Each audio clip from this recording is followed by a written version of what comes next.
नमस्कार, बुलेटिन में आपका स्वागत है। आपके साथ मैं हूं जीनत सिद्दीकी। शुरुआत करेंगे खबरों की। छठवें चरण के चुनाव प्रचार का जो शोर है वो आज शाम को थम जाएगा। उससे पहले चुनावी रण में सियासी दिग्गज धुआंधार प्रचार में जुटे हुए हैं। सीएम योगी की गोरखपुर की कई सीटों पर प्रचार करने का आज उनका कार्यक्रम है। वहीं सिद्धार्थनगर की सीटों पर भी उनकी जनसभा होनी है। इसके अलावा महाराजगंज और कुशीनगर में बीजेपी अध्यक्ष जेपी नड्डा प्रचार करेंगे। राजनाथ सिंह संत कबीर नगर और बलिया में जनसभा करेंगे। इसके अलावा मिर्जापुर में मायावती, बलिया और गोरखपुर में अखिलेश यादव, बस्ती और सिद्धार्थनगर में प्रियंका गांधी प्रचार करेंगी। सिद्धार्थनगर के डुमरियागंज में असदुद्दीन ओवैसी की भी रैली होनी है।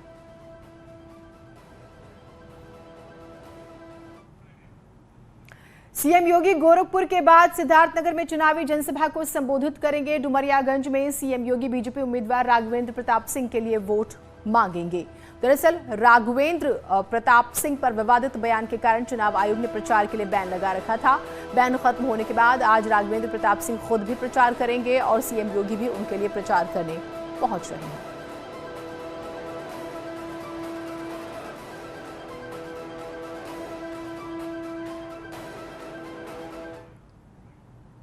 डुमरियागंज में जहां सीएम योगी प्रचार करेंगे, वहीं असदुद्दीन ओवैसी भी प्रचार करने वाले हैं। अपने प्रत्याशी के लिए वोट मांगेंगे।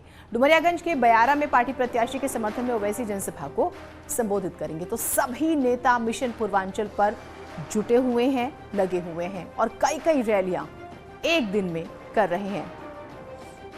कई जिले दरअसल वो एक दिन में कई जिलों में पहुंच रहे हैं और ज्यादा से ज्यादा विधानसभाओं तक पहुंचने की कोशिश में लगातार बीजेपी के नेता, कांग्रेस नेता या समाजवादी पार्टी के नेताओं का जिक्र करें, अखिलेश यादव जो हैं उनका जिक्र करें, मायावती का जिक्र करें या फिर असदुद्दीन ओवैसी का। हमारे साथ हमारे दो सहयोगी जुड़े हुए हैं। शरद त्रिपाठी सिद्धार्थनगर से, रामगोपाल जो हैं हमारे साथ गोरखपुर से जुड़े हुए हैं। रामगोपाल, गोरखपुर लगातार चर्चा में है और इस बार क्योंकि मुख्यमंत्री खुद भी चुनाव लड़ रहे हैं, जरा गोरखपुर का समीकरण और आज जो रैलियां होने वाली हैं हमारे दर्शकों को बताइएगा।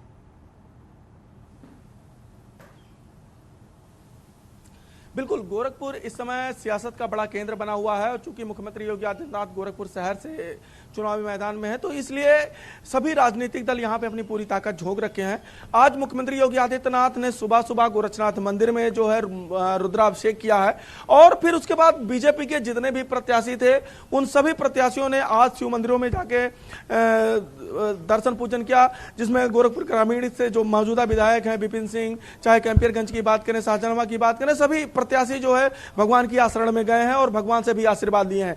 मुख्यमंत्री योगी आदित्यनाथ आज 2 जनसभाएं करेंगे। 10:30 बजे के करीब पिपराइच विधानसभा क्षेत्र में वो एक जनसभा करेंगे और उसके बाद अंतिम जनसभा जो आज छठे चरण की सबसे अंतिम जनसभा होगी वो शाहजहां विधानसभा क्षेत्र में होगी। इन 2 जनसभाओं के साथ मुख्यमंत्री का आज का ये जनसभा खत्म हो जाएगा। चूंकि वो सदर के प्रत्याशी हैं तो डोर टू डोर कैंपेन वो परसों तक कर सकते हैं। इसी के साथ जो अखिलेश यादव हैं, अखिलेश यादव भी 2 विधानसभा क्षेत्रों में आज चुनाव प्रचार करेंगे, एक चौरी चौरा में और दूसरा खजनी में। चूंकि पार्टी की तरफ से उनको ये इनपुट दिया गया है कि इन 2 विधानसभा क्षेत्रों में उनके पास संभावनाएं हैं तो उन संभावनाओं को और प्रबल करने के लिए आज अखिलेश यादव अपनी ताकत झोंकेंगे। और इसी की तरह कांग्रेस की तरफ से जो कांग्रेस के स्टार प्रचारक हैं और उत्तर प्रदेश चुनाव के प्रभारी हैं, छत्तीसगढ़ के सीएम, वो भी कई दिनों से पिछले कई दिनों से यहाँ पे कैंप किए हुए हैं और वो भी लगातार पूर्वांचल के हिस्सों को मत रहे हैं। जी, तो बात पूरी कीजिए रामगोपाल।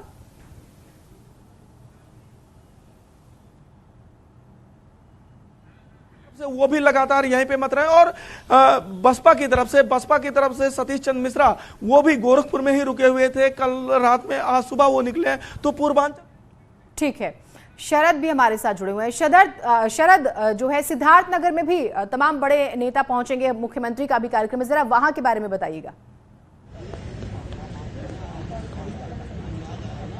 सिद्धार्थनगर जिले में आज शाम को चुनाव प्रचार शाम को 6 बजे तक थम जाएगा। बॉर्डर सील होने की वजह से आज शाम को बॉर्डर सील भी हो जाएगा। इसको लेकर प्रशासन ने भी पूरी तैयारियां कर रखी हैं।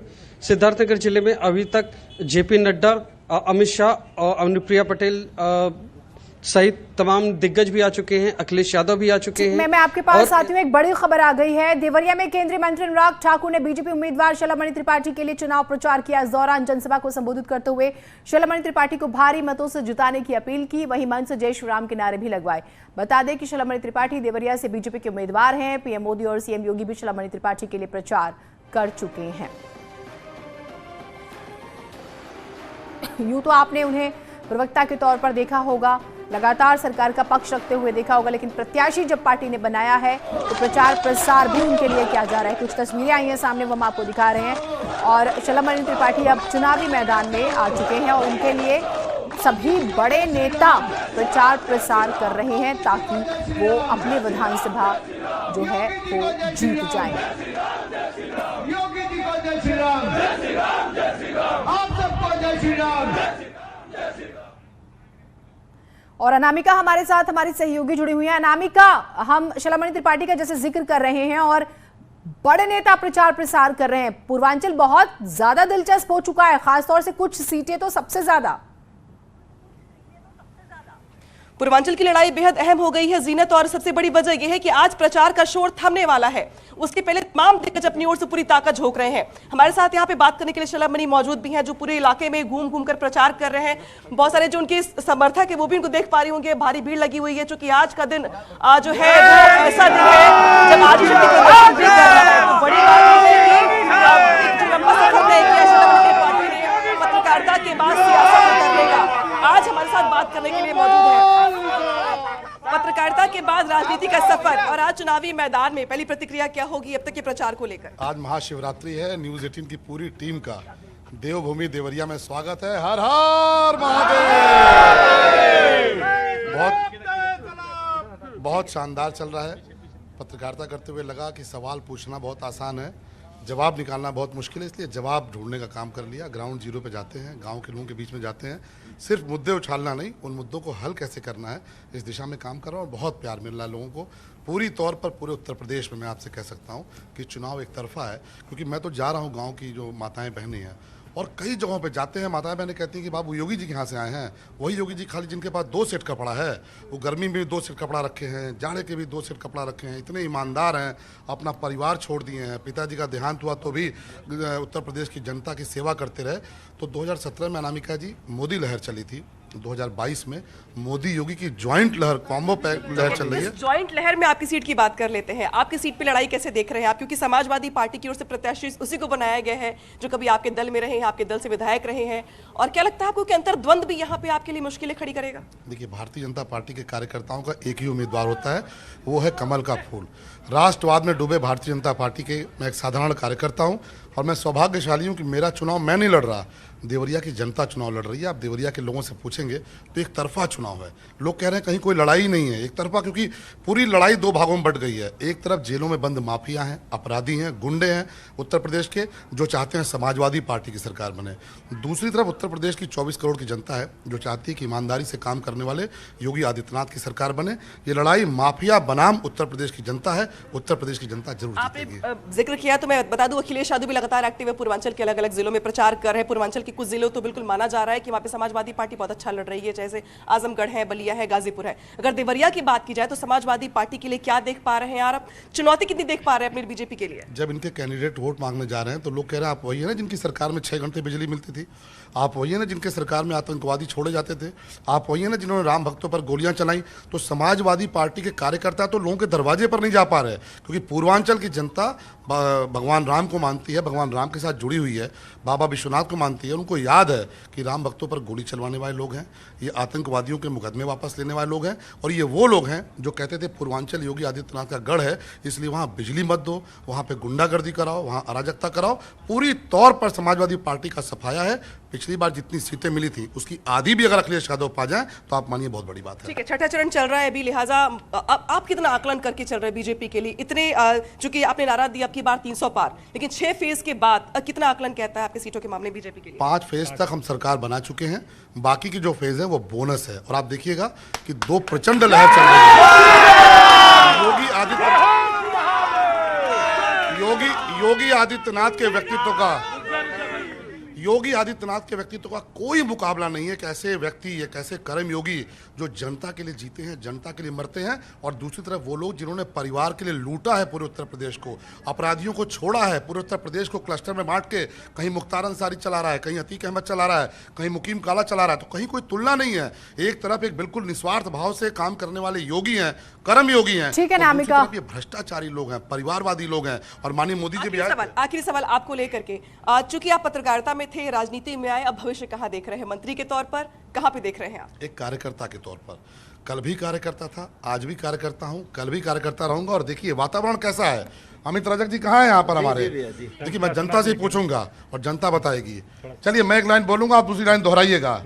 जो राम को लाए हैं हम उनको लाएंगे, जो राम को लाए हैं हम उनको लाएंगे, जो कृष्ण को लाएंगे हम उनको लाएंगे। अखिलेश यादव जी से पूछिएगा कि औरंगजेब ने भगवान कृष्ण का जो मंदिर चकनाचूर किया था, अगर हैसियत है अखिलेश यादव जी की, समाजवादी पार्टी की, तो ये मुगल आक्रांताओं और औरंगजेब के खिलाफ एक लाइन बोलकर चलिए दिखा वक्त दें। की थोड़ी सी बंदिश है। बहुत शुक्रिया, आप जुड़ी हमारे साथ और तमाम सवाल जवाब हुए। देवरिया से जिक्र हो रहा था, आपने शलभमणि त्रिपाठी को सुना, और शरद हमारे साथ जुड़े हुए हैं।